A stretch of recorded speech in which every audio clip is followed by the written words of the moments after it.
Bonjour à tous et bienvenue dans le MAG sur Radio Sensation. Aujourd'hui, 2 invités, 2 femmes, 2 amies.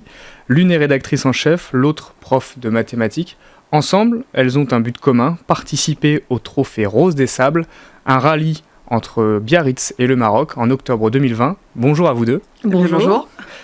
Le Trophée Rose des Sables, c'est quoi ? Alors c'est un trophée qui est à la fois sportif et solidaire. Donc déjà c'est un rallye qui est 100% féminin, donc ouvert forcément qu'aux femmes, soit en concours en 4x4, en quad ou en moto. Il est sportif parce que c'est pas une course de vitesse, c'est une course de navigation, donc pas de GPS, on y va à la boussole, donc des roadbooks tous les jours, chaque jour différent. Et il est solidaire parce qu'en courant, on participe aussi à la solidarité de 4 associations, donc Enfants du désert, la Croix-Rouge française, le Cancer du sein Parlons-en et le Club des petits déjeuners pour plus particulièrement les participantes qui viennent du Québec. Comment elle est venue cette idée d'aventure ? Elle est venue en plusieurs étapes. Alors, d'abord, c'est Elisabeth qui était avec une ancienne coéquipière qui, pour des raisons de santé, s'est désistée.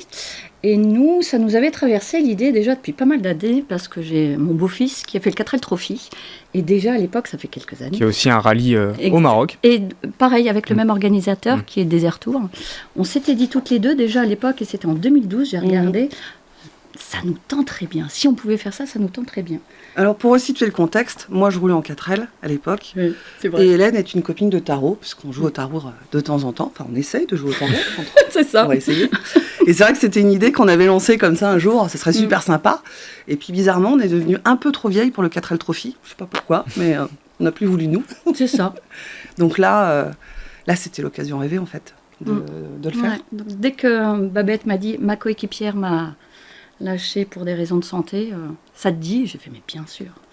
Donc voilà. Oui, tu as mis un quart de seconde pour réfléchir, je crois. À peu près un quart de seconde, oui. Suffisamment pour répondre avec envie. Ah oui. Donc c'est un rallye avec 9 jours de compétition qui parcourt donc de Biarritz à Marrakech au Maroc, 100% féminin, en 4x4 et 100% hors piste. 100%, on a un peu de piste quand même, mais il y a des parties hors piste, il y a des parties dunes. Voilà, on ne part pas complètement à l'aventure non plus. Derrière, c'est quand même l'organisateur du 4L Trophy, donc il y a tout un staff qui fait qu'on n'est quand même pas toute seule dans le désert. C'est la côté vraiment désert, où là, c'est du 100% hors piste, avec les bivouacs en conséquence. C'est ce côté-là qui est 100% hors piste. Qu'est-ce que vous recherchez avec ce projet ? Tellement de choses. Ah oui, tellement de choses. On parle beaucoup de dépassement de soi, on parle beaucoup de recherche. C'est un mélange de tout, c'est un savant mélange d'aventure, de solidarité, de découverte. Puis là, l'aventure, elle a différentes facettes, parce qu'elle est sportive, elle est solidaire, elle est humaine. De ce qu'on entend parler au travers des blogs et des anciennes participantes, il y a quand même une vraie solidarité aussi entre les filles. Et puis cette histoire aussi de grands espaces. On est toutes les deux attirées par les grands espaces sur nos domaines de prédilection. Et finalement, le sable, on ne le connaît pas, mais c'est la même humilité, que ce soit la montagne, la mer, les bas-fonds. Il y a la même adrénaline derrière, quoi. Donc... on se sent humble vis-à-vis de la nature. Comme dit Babette, que ce soit la mer, la montagne. Donc c'est la découverte. La découverte, l'adrénaline, et puis j'imagine qu'on commence un petit peu à se préparer. Est-ce qu'on se prépare physiquement ? Oui. Comment on se prépare là ? Aussi. Alors là, donc on part dans 10 mois. C'est d'abord les recherches de sponsors. Ça, c'est sûr que c'est la base. Oui, j'allais y venir. Si on n'a pas les sponsors, c'est le plus dur. Voilà, c'est le plus difficile. On ne partira pas. Mais oui, déjà physiquement, et puis une préparation psychologique aussi, on nous a dit quand même, parce que c'est assez intense et quand même dense. Donc oui, il y a une préparation. Mais on est sportive un petit peu quand même toutes les deux, donc ça, c'est une préparation de toute l'année. Et au-delà du physique et du psychologique, il y a le côté purement mécanique, il y a le purement pilotage, navigation. Là, on a la chance d'avoir pris contact avec un club de tout-terrain, enfin un club de 4x4, qui nous a déjà emmenés en initiation à 2 reprises, donc sur 2 domaines, dont un qui était justement un domaine d'entraînement pour le Camel Trophy.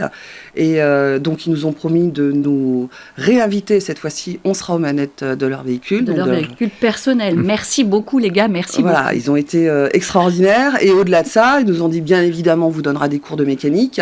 Et il y a la partie navigation, parce que ce que je vous disais, c'est pas une course de vitesse, c'est une course de navigation. Sans GPS. sans GPS, C'est à la boussole.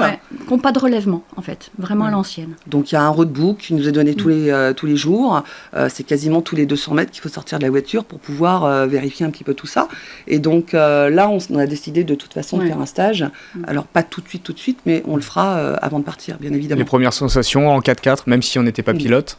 Excellente. Génial. Excellente. On a adoré. On était hilar. D'ailleurs, ça se voit sur les photos qu'on poste donc, sur notre page Facebook.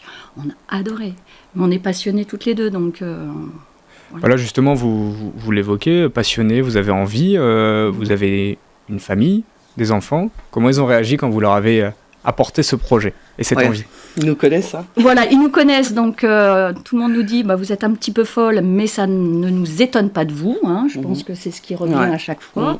Et après, comment ils réagissent? Ils trouvent ça génial, mais ça y est, ils commencent déjà à en avoir un petit peu marre, moi, de mon côté, parce que je dors, je parle, je mange. Trop féroce des sables en ce moment. En fait, on a organisé pas mal de choses là sur le mois de novembre et décembre, parce que toujours sur cette récolte de fonds. Et du coup, on est très prise. On a aussi notre vie professionnelle assez prenante. Mais c'est vrai que globalement, on peut quand même les remercier parce que ils sont derrière nous à 100%. Et je pense qu'il y a un petit côté fierté quand même. C'est maman, elle le fait, quoi. Elle y va. Mais en revanche, ce que je trouve super de nos enfants, mais ça m'étonne pas de nos enfants, c'est qu'ils doutent pas du tout. C'est-à-dire qu'il n'y a pas eu du tout la réaction de ça complètement va pas, tu vas pas y arriver. C'est dès le départ. C'est même s'il y a un petit moment de démotivation, c'est mais non, c'est bon, vous allez y arriver toutes les deux, il n'y a pas de souci. Justement, ils croient en vous et bon, il n'y a pas que qui doivent croire en vous, ce sont les partenaires. Grosse tâche avant d'arriver à un rallye, à ce genre de rallye. Comment ça se passe? Où est-ce qu'on en est là maintenant? Écoutez, bizarrement, je suis trésorière, tout ça parce que je suis prof de maths. Mais franchement, enfin bref. Pourquoi? Pour budgéter, c'est plus facile. Oui, pareil.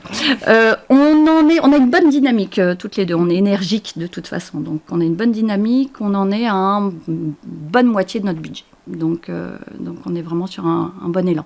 Donc on va y arriver. Il suffit quoi? Des réseaux, un bon réseau, une vraie volonté, voir des gens qu'on ne connaît pas? C'est un ensemble de tout. Et alors, bizarrement, moi, quand je me suis lancée dans ce rallye, je m'étais dit naïvement, on va aller voir les grosses boîtes, on va les solliciter, notamment celles qui sont sur Saint-Quentin-en-Yvelines. J'ai joué la carte et on veut jouer la carte du local, à côté, Saint-Quentin-en-Yvelines, le parc naturel.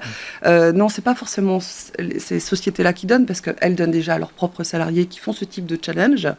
Et puis, du coup, c'est beaucoup de porte-à-porte, c'est beaucoup de... Le mailing, pas forcément, mais il faut aller les voir, il faut les convaincre. C'est-à-dire qu'on devait... on a fait un book qui est plutôt pas mal, qui explique les choses. Encore faut-il avoir le temps de le lire. Donc, il faut vraiment se déplacer. Et quand on s'est déplacé, c'est là où on a eu des bonnes surprises. Et donc, c'est des petits commerçants locaux, c'est des petits supermarchés locaux, c'est un carrossier qui payait pas de mine. Le premier sponsor, c'était justement lui. Et franchement, j'aurais pas parié sur lui. Qu'est-ce qu'il donne comme explication pour avoir envie de vous aider? Mais en fait, quand on est arrivé, le hasard veut qu'il retapait un vieux 4x4 Mercedes. Donc des fois, c'est une histoire de hasard comme ça.